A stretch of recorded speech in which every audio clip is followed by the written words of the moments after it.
இந்த Google Pay PhonePe மூலமா பணம் அனுப்பும்போது பணம் போகாம ஸ்டக் ஆயிடுச்சுன்னா கூட பரவாயில்ல. ஆனா ஒரு நம்பர் மாறிட்டல, ஒரு லெட்டர் மாறிட்டல, பணம் வேற யாருக்கோ போயிடும், நம்ம பணம் வேற எங்கேயோ போயிடும். அப்ப நம்ம என்ன பண்ணணும் அப்படிங்கிற 3 சிம்பிளான ஸ்டெப் சொல்றேன். ஸ்டெப் நம்பர் 1 என்ன அப்படின்னா, நீங்க யாருக்கு அனுப்புனீங்களோ அவங்களுக்கு இந்த ஃபோன்பே ஆப் மூலமா மெசேஜ் பண்ணுங்க, பணத்தை திருப்பி கொடுங்க, பப்போல்ஸ் இந்த மாதிரி.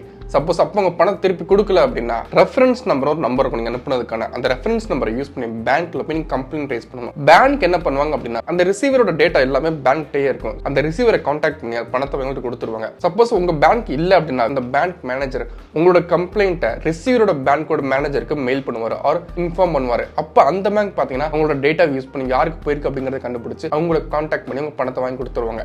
இது ரெண்டுமே ஒர்க் அவுட் ஆகிற மாதிரி தெரியல அப்படின்னா நீங்க டேரக்டா கூகுள்ல போய் NPCI கம்ப்ளைண்ட் அப்படின்னு டைப் பண்ணீங்க அப்படின்னா ஃபர்ஸ்ட் லிங்க் வருதுல, அதை கிளிக் பண்ணி உள்ள போங்க. இங்க உங்க டீடைல்ஸ் எல்லாத்தையுமே கொடுத்து நீங்க கம்ப்ளைண்ட் ரெஜிஸ்டர் பண்ணுங்க. 3 ஸ்டெப் பண்ணி உங்க பணம் கிடைக்கல அப்படின்னா அடுத்து நீங்க என்ன பண்ணணும் அப்படிங்கறத இன்னொரு வீடியோல சொல்றேன். அதை பாக்குறதுக்கு மறக்காம சப்ஸ்கிரைப் பண்ணி வச்சுக்கோங்க.